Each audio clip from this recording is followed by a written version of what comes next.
पाकिस्तान और इंडिया के क्लैश में 24 घंटे से कम रह गए हैं, लेकिन टिकट्स अभी भी अनसोल्ड आ रही हैं। एक नहीं, दो नहीं, तीन नहीं, 6 कैटेगरीज की टिकट्स ऐसी हैं जो अभी भी अनसोल्ड हैं। अब मैं आपको एक बहुत ज़बरदस्त इंसाइट देने लगा हूँ जो बहुत सारे क्रिकेट फैंस को नहीं पता होगी। एशिया कप का जो रेवेन्यू होता है वो इंडिया बीसीसीआई अपने पास रखता ही नहीं है।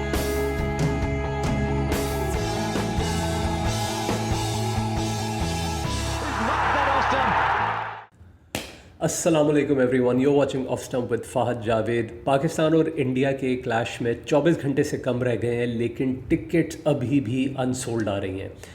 आप इनके ऑफिशियल टिकट पोर्टल पे अगर जाते हैं अभी तो एक नहीं, दो नहीं, तीन नहीं, 6 कैटेगरीज की टिकट्स ऐसी हैं जो अभी भी अनसोल्ड हैं।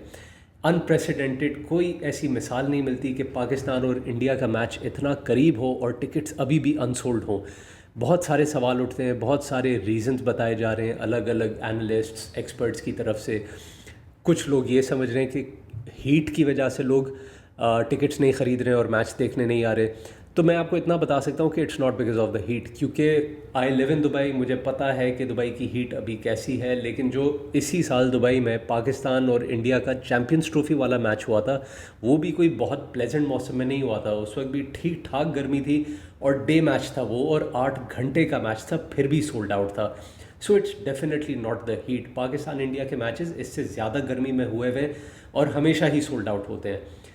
दूसरा एक रीज़न ये भी लोग बोल रहे हैं कि शायद पाकिस्तान और इंडिया के बीच में वो कंपटीशन नहीं रहा जो कभी हुआ करता था, इस वजह से लोगों का इंटरेस्ट नहीं है। So I can tell you this कि ये भी वजह नहीं है, क्योंकि चैम्पियंस ट्रॉफी वाला मैच अगर आप देखें तो उसमें तो कोई कंपटीशन ही नहीं था, क्योंकि पाकिस्तान की टीम बहुत वीक और डिप्लीटेड थी।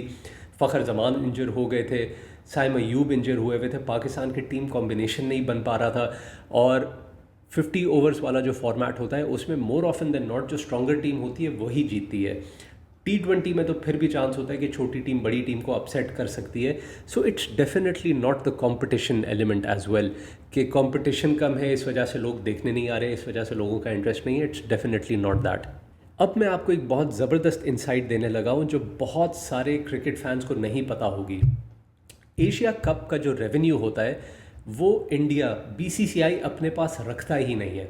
इनफैक्ट वो ये छोटे कंट्रीज़ को, छोटे एशियन बोर्ड्स को दे देता है कि वो अपनी क्रिकेट को अपनी कंट्रीज़ में डेवलप कर सकें। बहुत अच्छा जेस्चर है ये बीसीसीआई का, एंड जो अच्छी बात है उसकी तारीफ़ बिल्कुल करनी चाहिए। और ये एक बात है कि इंडिया अपना रेवेन्यू अपने पास नहीं रखता है एशिया कप का, और वो ये छोटे बोर्ड्स को दे देता है। नाउ आप सबको पता होगा कि इंडिया और पाकिस्तान की जो पॉलिटिकल टेंशन्स चल रही थी उसकी वजह से इंडिया के ऊपर, बीसीसीआई के ऊपर बहुत ज़्यादा प्रेशर था कि वो इस एशिया कप का बॉयकॉट करें। जब इंडिया के एशिया कप की बॉयकॉट करने की बात आ रही थी तो इस चीज़ के ऊपर भी गौर किया गया कि शायद Asia cup all together postpone हो जाए या कैंसिल हो जाए। जब छोटे बोर्ड्स को, अफ़गानिस्तान को, बांग्लादेश को, यूएई को, ओमान को ये पता लगा तो उनको ऑब्वियसली लगा कि उनका जो रेवेन्यू उनको मिलना था वो अब उनको नहीं मिलेगा, जिसकी वजह से वो अपनी क्रिकेट डेवलपमेंट के ऊपर काम नहीं कर सकते हैं।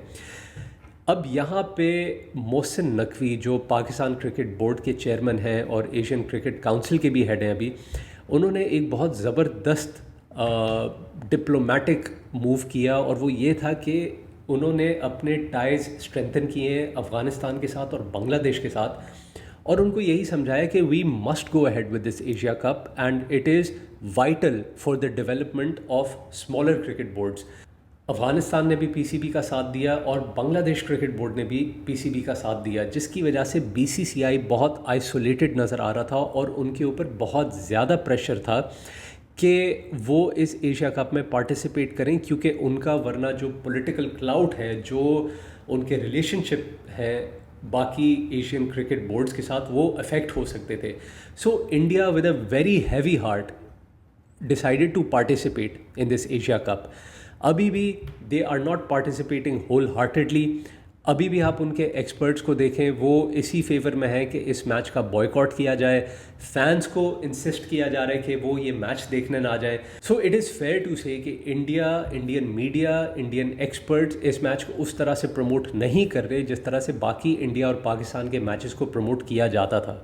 इसका इम्पैक्ट आपको मीडिया पे भी नज़र आ रहा है, इसका इम्पैक्ट आपको टिकट सेल्स के ऊपर भी नज़र आ रहा है। अब कल देखेंगे कि इसका वाकई कितना इम्पैक्ट होता है ग्राउंड पे, क्योंकि आखिर वक्त तक अगर टिकट्स लो प्राइसेस पे मिलें तो a lot of people might be able to change their mind और वो शायद जाएं ग्राउंड देखने। लेकिन अभी तक ऐसा लगता है कि शायद ग्राउंड आपको काफ़ी हद तक खाली भी नज़र आएगा, which is unprecedented for an India and Pakistan clash.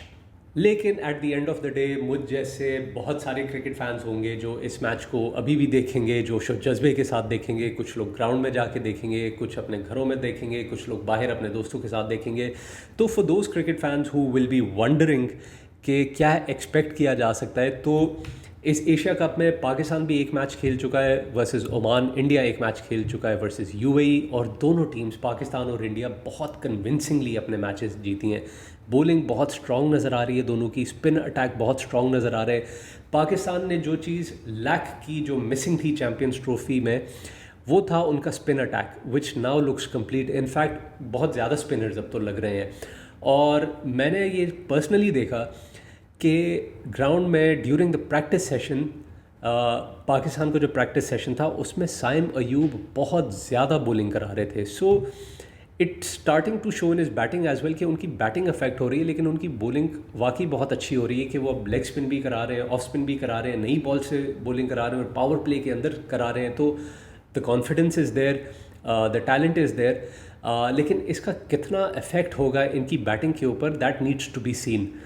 So the $1 million question for Pakistan is कि पाकिस्तान क्या इसी लाइनअप के साथ खेलेगा, या Pakistan will be forced to put in one specialist bowler और एक सीम बॉलर और उनको डालना पड़ेगा। क्योंकि अगर इंडिया की बैटिंग लाइनअप को आप पहले 5 ओवर में उनके 1 से 2 विकेट्स आप नहीं ले सके, तो फिर बहुत मुश्किल हो जाएगा मिडिल ओवर्स में उनको पकड़ना, और उसके लिए आपको एक स्पेशलिस्ट बॉलर ही चाहिए होगा, someone like Haris Rauf, someone like Hasan Ali में भी, जो एक्सपीरियंस है, जो रन्स को कंटेन कर सकें और जो विकेट्स भी ले सकें। It might be too much to ask for from an inexperience Pakistan spin attack के वो मिडिल ओवर्स में इंडिया को कंटेन कर सकें अगर इंडिया के ऊपर से 2-3 विकेट्स नहीं गिरते हैं। माई ओपिनियन इज़ कि शायद पाकिस्तान को एक स्पिनर यानी सुफियान मुकीम को शायद ड्रॉप करना पड़े और इनकी जगह हारिस रऊफ़ को लाना पड़े। This is one change which can be expected. India की जहाँ तक बात करें तो they will definitely go in with the same team. उनकी बैटिंग को बहुत ज़्यादा इस सीरीज़ में देख नहीं सके पहले मैच को, क्योंकि वो 4 ओवर में ही ख़त्म कर चुके थे। But Abhishek Sharma looks like a good talent, Shubman Gill looks in good touch.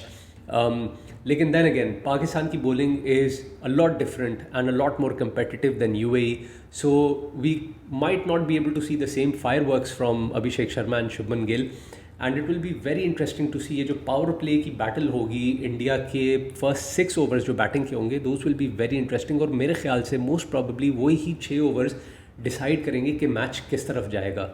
Pakistan will be watching out for 2 Indian players, Kuldeep Yadav जिनका बहुत अच्छा रिकॉर्ड है अगेंस्ट पाकिस्तान, दुबई की पिच पे, स्पिनिंग पिच पे उनको बहुत हेल्प मिलती है, और पाकिस्तान के पास बहुत अच्छे बैट्समैन नहीं हैं जो स्पिन को खेल सकें। In fact it's only Salman Ali Agha जो थोड़े से कंट्रोल में नज़र आते हैं अगेंस्ट स्पिन बॉलिंग। इसके अलावा जसप्रीत बुमराह, पाकिस्तान पूरी कोशिश करेगा कि जसप्रीत बुमराह को शुरू के ओवर्स में विकेट ना दे, क्योंकि अगर जसप्रीत बुमराह जो बहुत अच्छी तरह से करते हैं कि अपने पहले दूसरे ओवर में विकेट ले लेते हैं, अगर पाकिस्तान को उन्होंने वो सेटबैक दे दिया शुरू के 1-2 ओवर्स में, तो पाकिस्तान फिर एक रीबिल्डिंग प्रोसेस में चला जाएगा, और फिर मिडल ओवर्स में हमने देखा है कि पाकिस्तान वैसे ही थोड़ा स्लो हो जाता है।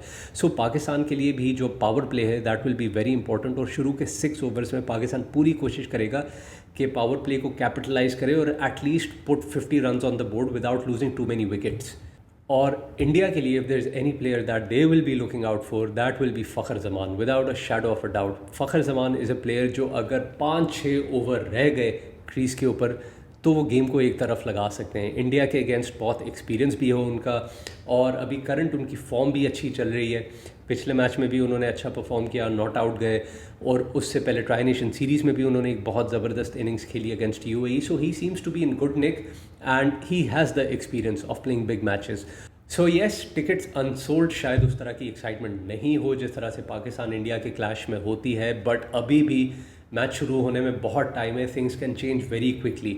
आई just hope there is a good turn out in the stadium tomorrow and we have a very exciting game to watch. Keep watching.